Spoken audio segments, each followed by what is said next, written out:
Hello कक्षा 10 के मेरे प्यारे विद्यार्थियों, कैसे हो आप सब। आशा करता हूँ कि आप सब बढ़िया होंगे। आज की इस कक्षा में हम 17 फरवरी को होने वाला पेपर देखेंगे। इसमें हम इम्पोर्टेंट थ्योरी लाएंगे और प्लस इम्पोर्टेंट क्वेश्चन आंसर बताऊंगा। मैं थ्योरी भी बीच में बताऊंगा और बीच में जो मैं आपको बताऊंगा कि इम्पोर्टेंट आ सकता है, देख लेना।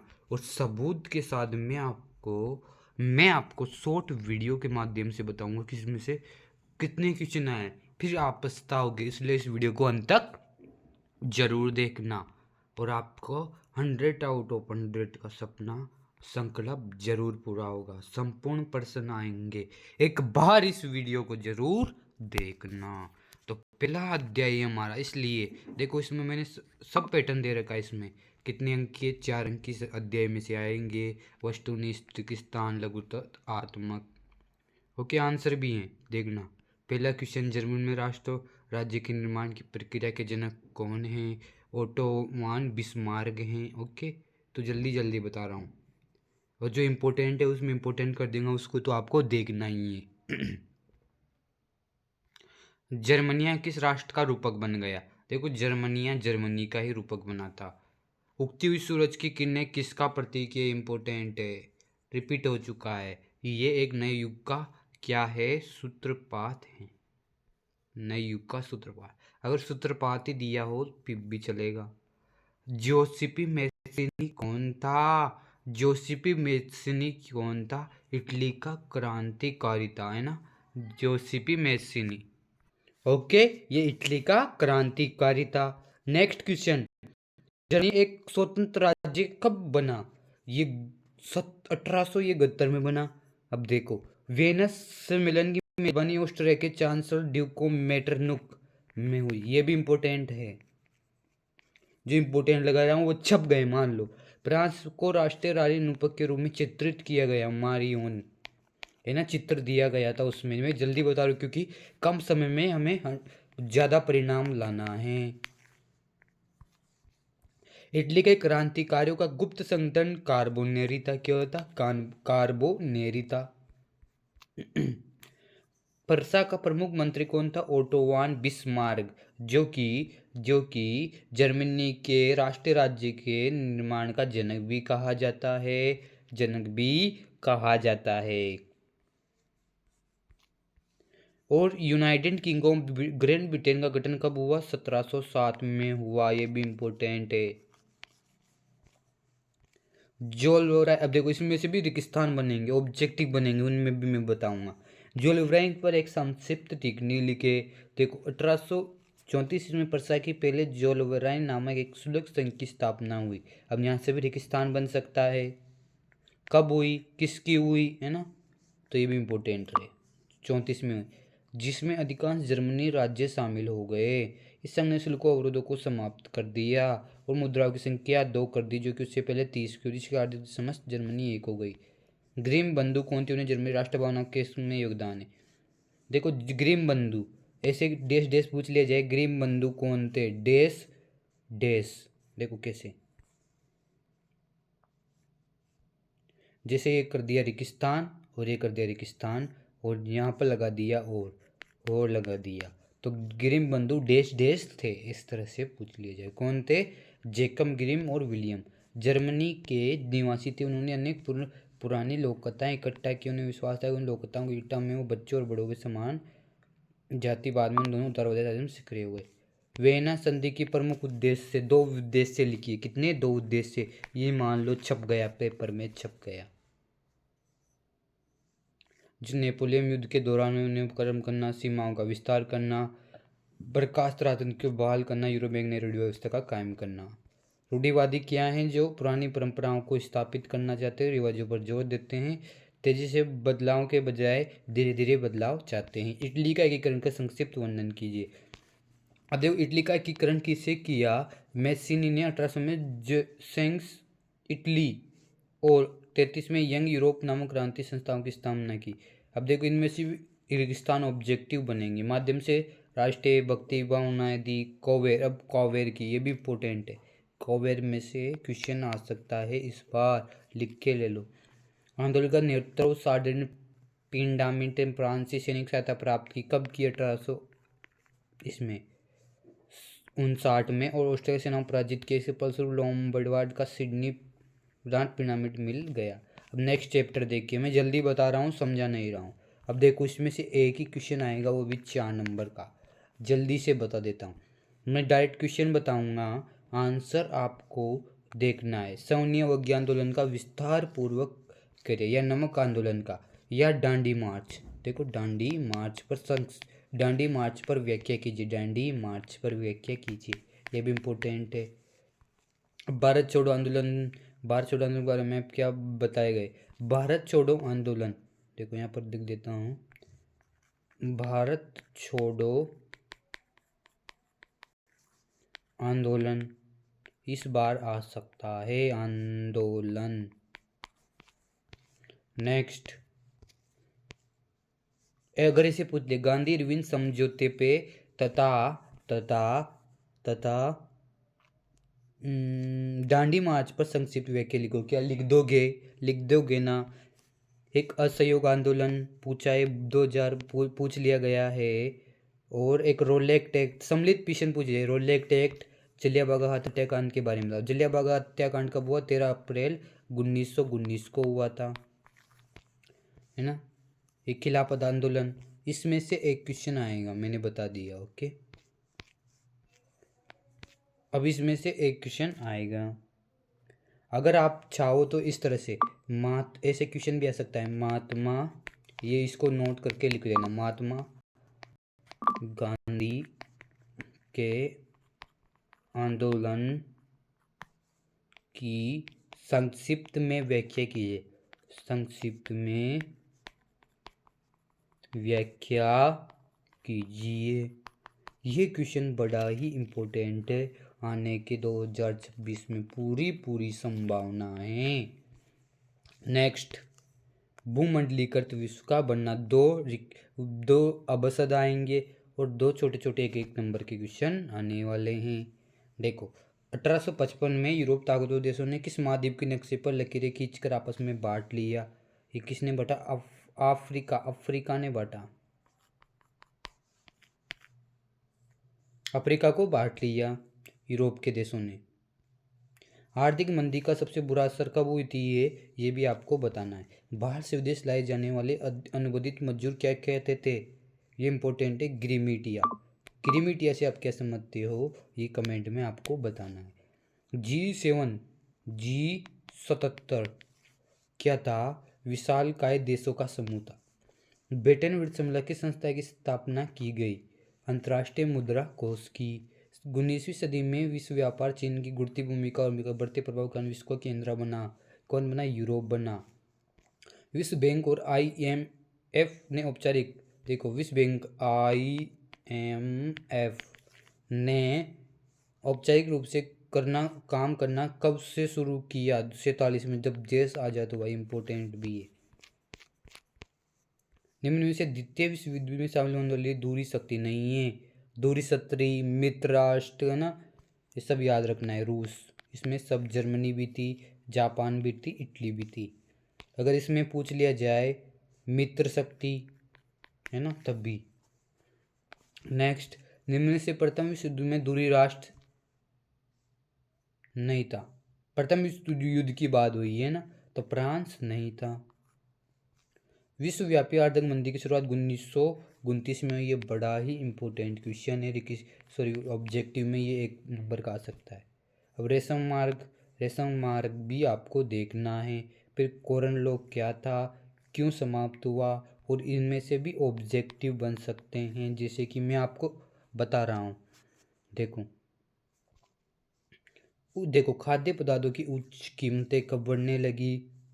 18वीं सदी के आखिरी दशक तक, है ना, ये देखना है। ओके, और ये रेंडी प्रेस्ट को अफ्रीका के लोगों ने कब, इसमें भी रेगिस्तान दे देगा और पूछ लेगा रेंडी प्रेस्ट का दशक अफ्रीका लोगों ने आजीविका स्थान निर्देश पर गर्भ प्रभाव का वर्णन कीजिए। मतलब कि ये हैं, ये कहती है रिंडर प्रेस्ट एक नामक बीमारी थी। अब देखो, इसमें बहुत बार पूछा गया है। यहाँ पर अगर खालिस्तान दे देते हैं और कई बार अफ्रीका दे देते हैं, खालिस्तान, कई बार रिंडर प्रेस्ट दे देते हैं, तो इसको यहाँ से यहाँ तक इसको रट लेना है। और ये कौन सी थी? मवेशियों में पहली थी, है ना। तो इसमें से क्या पूछा जाएगा? सॉरी, ऑब्जेक्टिव, मेरे के स्थान तो आ ही नहीं रहा है, ऑब्जेक्टिव, है ना।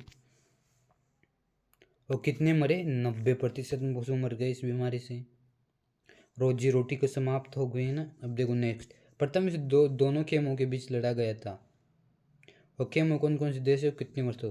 प्रथम विश्व में 2 खेम थे, मित्र राष्ट्र और केंद्रीय शक्तियाँ। मित्र राष्ट्र में प्रथम युद्ध में ब्रिटेन, फ्रांस और रूस थे। ब्रिटेन, फ्रांस, रूस, ठीक बता देता हूँ।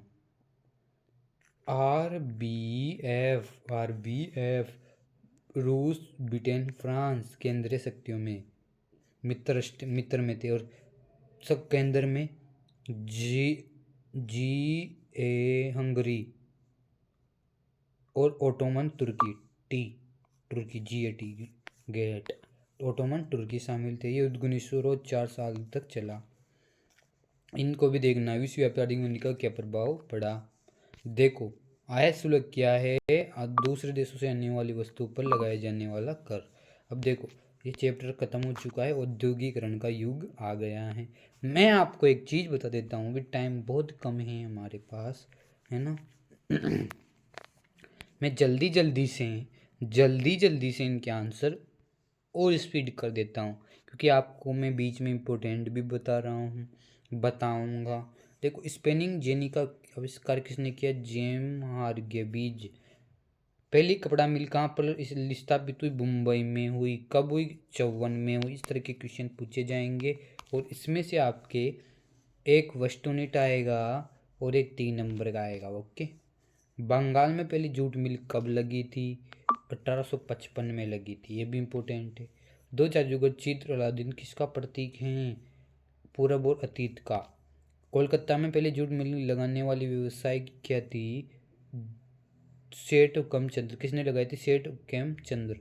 और पहली मिल कौन सी थी, है ना। इंग्लैंड में सबसे पहले किस दशक में कारखाने खुले गए? ये 30 के दशक में। 18वें तक ब्रिटेन सबसे फूलते उद्योग थे। कौन से उद्योग फूल फल हुए थे? तो फूल फलने वाले उद्योग थे सूती और कपास उद्योग। 19 सदी जिस देश में कामगारों की कमी थी वह था अमरीकी था, जिसमें कामगारों की।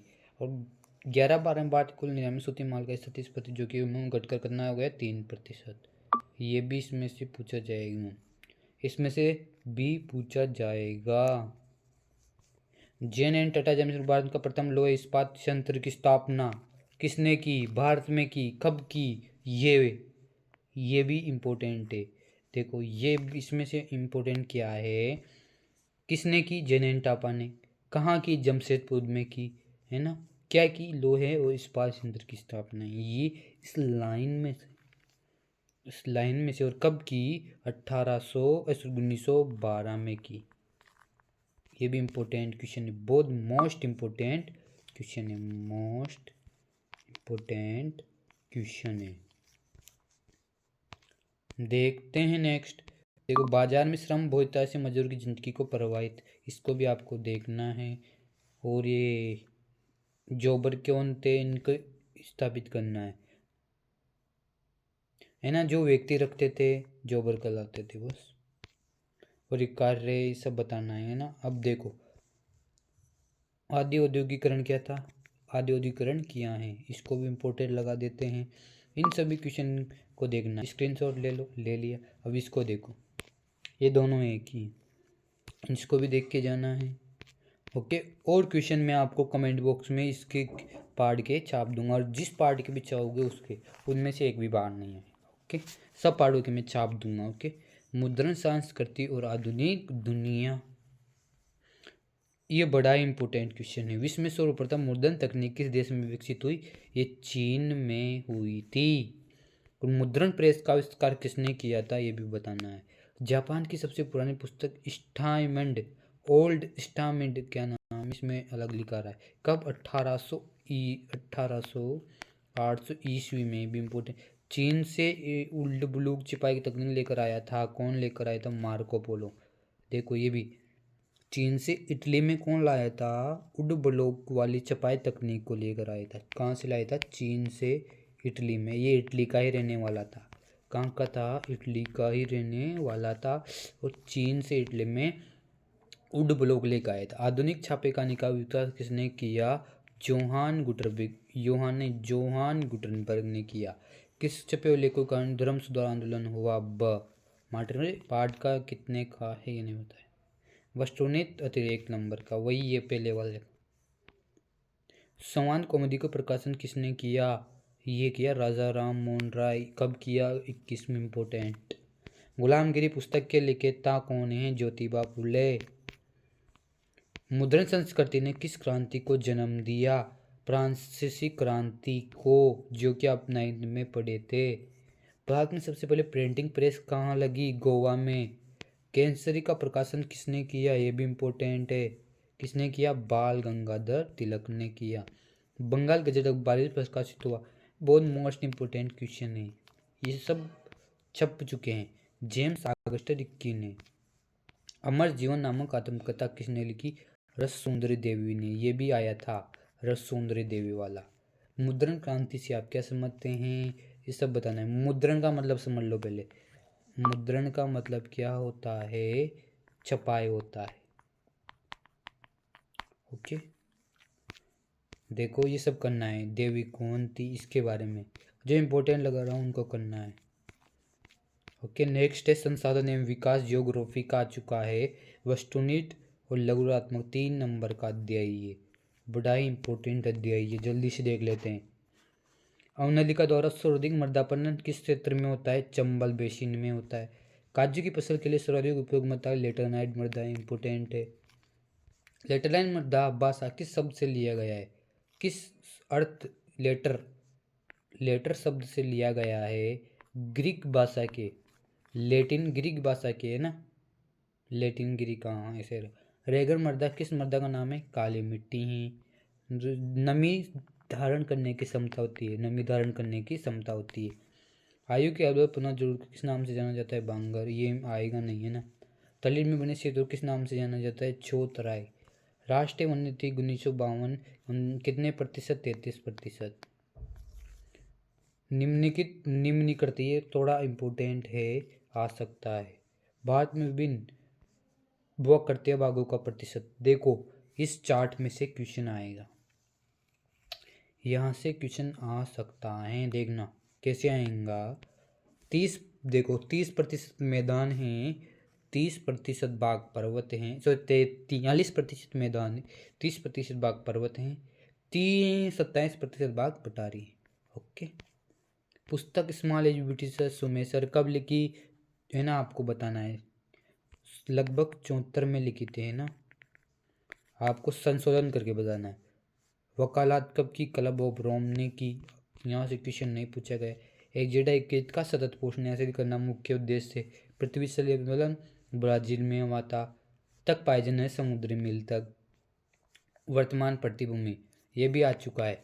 वह भूमि जहाँ पर 1 कृषि वर्ष या उससे कम समय में खेती की जाती है प्रतिभूमि कहलाती है। वो भूमि जहाँ 1 से 50 कृषि वर्ष से खेती न हो पुरातन भूमि प्रतिभूमि है ना। ये दोनों एक ही है। आए ना। कपास की खेती के लिए उपयुक्त मृदा है काली। उत्पत्ति के आधार पर संसाधन के प्रकार जीव अजीव। समाप्ति के आधार पर संसाधन कितने प्रकार के होते हैं? नवीनीकरण 2 प्रकार के होते हैं। पंजाब हरियाणा में शुद्ध नवेल बोए गए क्षेत्र का कितना प्रतिशत है? 80%।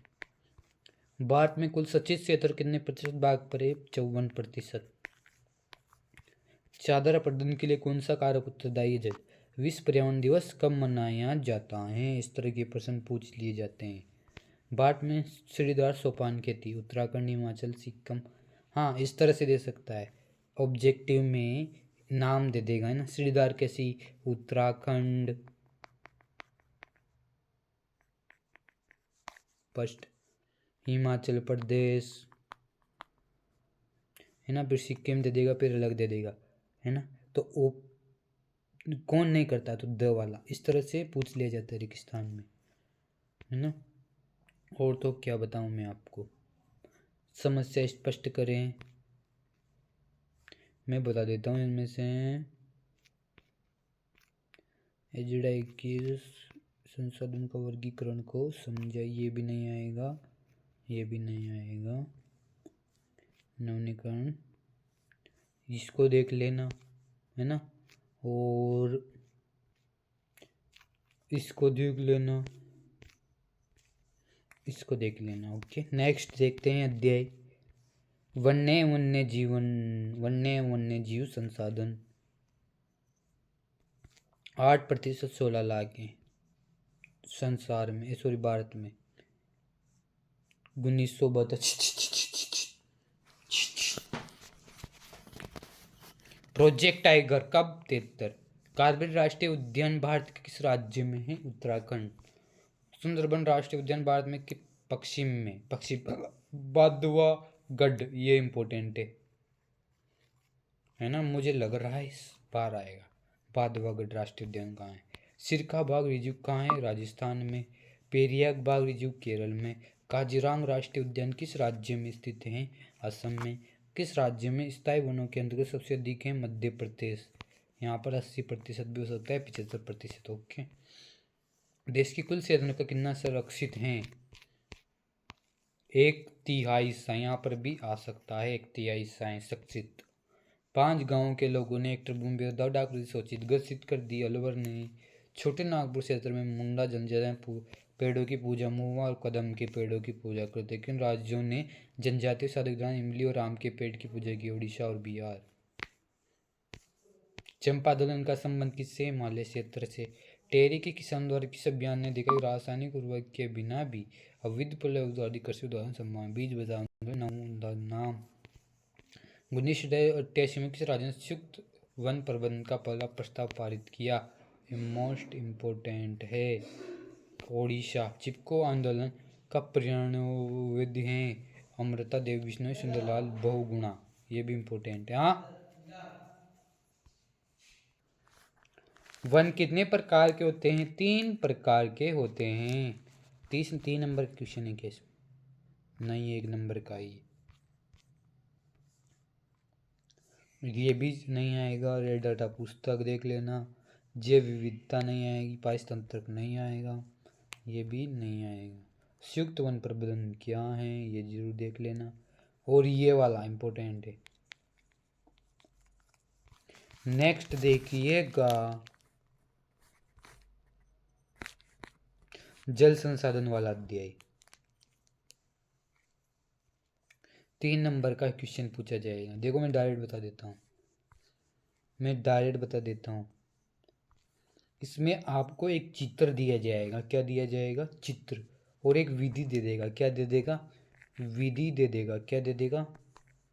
है ना, विधि दे देगा। क्या दे देगा? विधि। और उसको आपको क्या करना पड़ेगा? एक्सप्लेन करना पड़ेगा। एक्सप्लेन। मेरे हिसाब से तो यही आने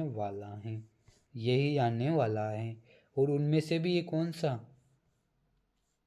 जैसे कि टांका, अभाव, भूमिगत टैंक, ये वाला है ना। और तो मुझे कुछ भी नहीं लग रहा है। और भी देख लेना आप, ये सब इम्पोर्टेंट है वैसे।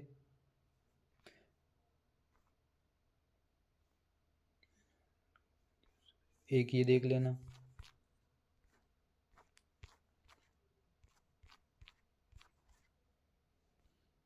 एक खादी डेव जोड़ वाला देख लेना।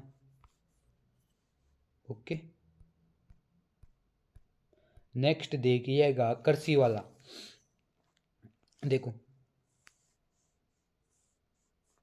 क्या कहा जाता है? असम, मेघालय और मिजोरम में कर्तन को जूमिंग कहा जाता है। जूम।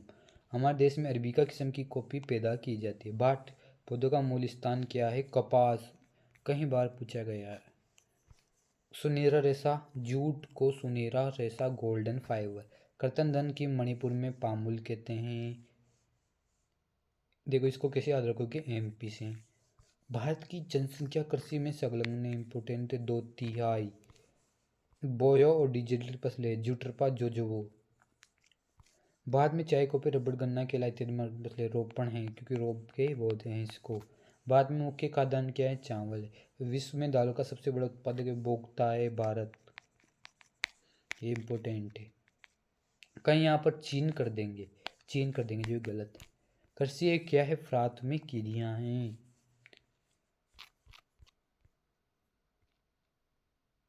एक किर्गिस्तान आएगा। और इसमें से एक क्वेश्चन देख लेना, मैं बता देता हूँ। ये वाला कपास उत्पादन की परिस्थितियाँ लिखिए। और तो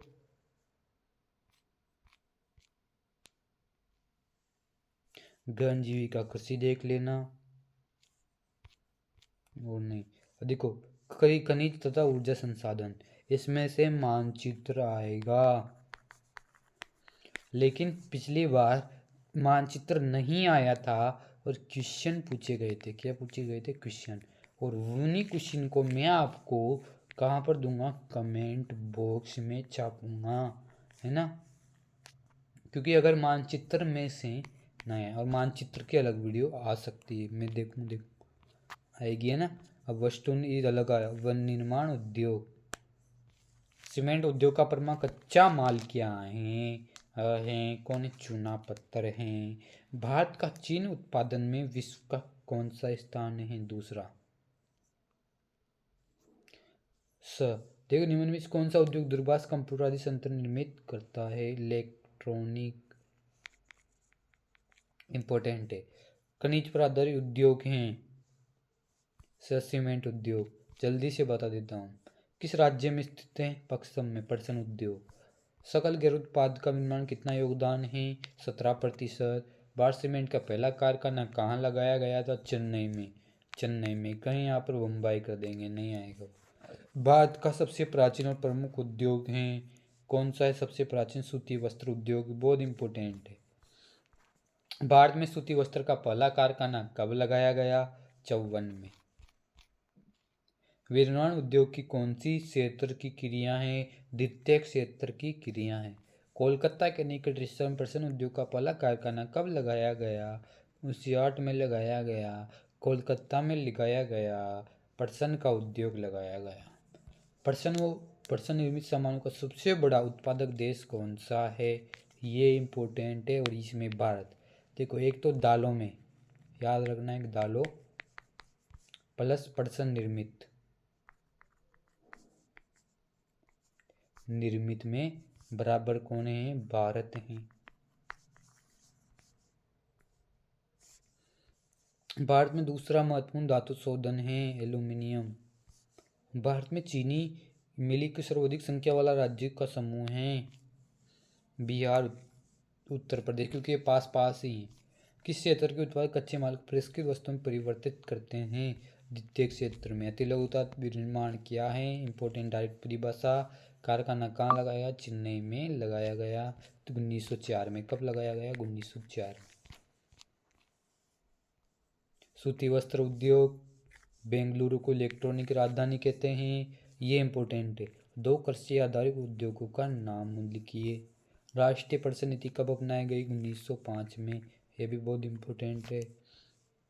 एसआईएल का शब्द विस्तार स्टील अथॉरिटी ऑफ इंडिया स्पष्ट करते हैं द्वितीयक में। किस रेशे को गोल्डन फाइबर कहा जाता है? जूट के रेशे को।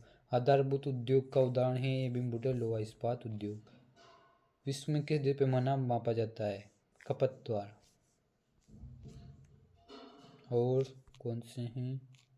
ये तो हो गई ये वाला लोहा इस्पात, लोहेक्स कोकिंग तथा कोयला चूर्ण पटसन का अनुपात। अगर इसलिए पूछ लिया जाए लो अयक्स का अनुपात, तो क्या बोलोगे? बोलो रे 4 आएगा, क्योंकि पहले 4 हैं फिर 2 फिर 1, इस तरह से बीच में से पूछ लिया जाता है, इसलिए इंपॉर्टेंट लगाया मैंने। खनिज आधारित उद्योग ये रहा, बॉक्साइट, एल्यूमिनियम। उद्योग नगर आसपास बचे केंद्रों को कहलाता है समूह बचत, इंपॉर्टेंट भी हैं। वर्तमान में सबसे ज़्यादा बड़ा उत्पादक है चीन। सार्वजनिक उपभोक्ता देशों के नाम। कागज उद्योग, चीनी उद्योग, उपभोक्ता उद्योग के नाम। मुंबई में कब लगी थी? नेक्स्ट देखिएगा पार्ट। राष्ट्रीय अर्थव्यवस्था की जीवन रेखाएं। राष्ट्रीय अर्थव्यवस्था की जीवन रेखाएं निम्न में से कौन सा राज्य हजीरा विजयपुर पाइपलाइन से नहीं जुड़ा है? ब वाला, महाराष्ट्र। निम्न में से परिवहन का कौन सा साधन वहन प्राण हानि या दूरी को घटाता है? ये होता है पाइपलाइन। भारत के पश्चिमी तट पर स्थित पतन है कांडला। पश्चिमी तट पर कौन है? कांडला है। अब देखो इस अध्याय अगर पांचवा अध्याय में से अगर मैप नहीं आया तो इस अध्याय में से मैप आएगा। इस अध्याय में से क्या आएगा? मैप आएगा। ये मैं पहले बता रहा हूँ, भूल चूक मत करना बिल्कुल भी। Okay okay. कौन सा राज्य हजारी विजयपुर जगदीश पाइप से नहीं जुड़ा है? महाराष्ट्र। कौन सा पाइपलाइन? भारत का पश्चिमी तट पर स्थित कांडला। कौन सा दूरस्थान पूर्वी पश्चिम को गलियारे से जुड़े हैं? पोरबंदर, सिलीचर, विशाखापट्टनम। गहराई का पतन सुरक्षित पतन है। इसमें से 3 अंक के क्वेश्चन आने वाले। रेगिस्तान भी आएगा। शब्द 2 या 2 से अधिक व्यापार को दर्शाता है। ये दर्शाता है अंतर्राष्ट्रीय व्यापार देशों के बीच। मुंबई समुद्र पतन के बीच को कम करने के लिए किस नए पतन का विकास किया गया? जवाहरलाल नेहरू पतन। इनमें से कौन सा परिवहन साधन भारत का प्रमुख साधन है? कौन सा है? सड़क परिवहन नहीं, रेल परिवहन। भारत में वायु परिवहन का राष्ट्रीयकरण कब किया गया? इम्पोर्टेंट है, 53 में किया गया। भारत खंडों की संख्या कितनी है? 16 है। ये भी इम्पोर्टेंट है। देश का कितना प्रतिशत विदेशी व्यापार समुद्र मार्गों द्वारा होता है? 95। ये भी इम्पोर्टेंट क्वेश्चन आया था। देश का 50% लोहे निर्यात करने वाला पतन है। कौन है? मार्मो गोवा। और ये कहाँ पर है? गोवा में है। परिवहन, संचार एवं व्यापार एक दूसरे के पूरक हैं। विश्व में सर्वाधिक सड़क मार्ग जल वाला देश है भारत। ये सब इम्पोर्टेंट है। बैरोमीटर कहा जाता है अंतर्राष्ट्रीय व्यापार को। कार्डो लिफाफे बंद चिट्ठी श्रेणी का डाक पहल प्रथम। रजिस्टर पैकेट किताबें अखबार और मैगजीन श्रेणी की डाक द्वितीय की। देखो रजिस्टर भी, पैकेट भी, किताबें भी, अखबार भी, मैगजीन भी द्वितीय की। सीमा संगठन का गठन कब हो क्यों किया? रेगिस्तान पूछ ले जाए 60 में किया, महत्व को बढ़ाने के लिए। विश्व की सबसे लंबी राजसाल सुरंग है अटल हिमालय के पिरपंजाल पर्वत में 0.2 किलोमीटर। व्यापार संतुलन से आपकी सहमति है? आयात व निर्यात मूल्य लगभग समान हो तो व्यापार संतुलन कहते हैं। पूर्वी पश्चिम गलियारे भारत के पूर्व में स्थित सिलचर, असम के पश्चिम में स्थित पोरबंदर का सड़क मार्ग जोड़ना। उत्तर दक्षिणी गलियारे ये नहीं आएंगे ना। अब देखो भारत की समुद्र तट रेखा का प्रमुख मध्य पतन है। 12 प्रमुख छोटे मध्य पतन। सबसे बड़ा राष्ट्रीय मार्ग कौन सा है? वाराणसी से कन्याकुमारी राजमार्ग संख्या 7। देश की पहली रेलगाड़ी 53 में मुंबई और थाने के मध्य। हाल ही में बड़े शहरों 6 कौन से डाक बनाए गए हैं? ये नहीं आएगा। स्वर्ण चित्र मुख्य परियोजना से आप क्या समझते हैं? दिल्ली, मुंबई, चेन्नई, कोलकाता 6 लेन का सड़क मार्ग जोड़ना हो ना। अब इनको देखना, इनको आप देखना कब कब कब। भारत की पश्चिम तट विस्तृत बंदरगाह कांडला। देखो ऐसे पूछेगा दीनदयाल पतन कहाँ पर स्थित हैं? बोलो रे, बोलो ना। इम्पोर्टेंट भी हैं, गुजरात में स्थित हैं। दीनदयाल पतन कहाँ पर है? गुजरात में है। इम्पोर्टेंट है कांडला। इसे कांडला यहाँ से प्रश्न आएगा। और प्राकृतिक खुला पतन कौन सा है? मुंबई है। यहाँ से क्वेश्चन आएगा, बार बार दे रहा हूँ, 12वीं में से छपेगा, है ना। देखो गोवा में स्थित मार्मो गोवा, न्यू मैंगलोर कर्नाटक में है। और इसे पूछ लो इसका सर्वाधिक निर्यात वाला ये पतन कौन सा है? मार्मो गोवा। और देश का इम्पोर्टेंट है, देश का प्राचीनतम बंदरगाह पतन कौन सा है? चेन्नई। और विस्थल से गिरा हुआ सुरक्षित बंदरगाह कौन सा है? विशाखापट्टनम। या इस बंदरगाह में से क्वेश्चन आने वाले हैं,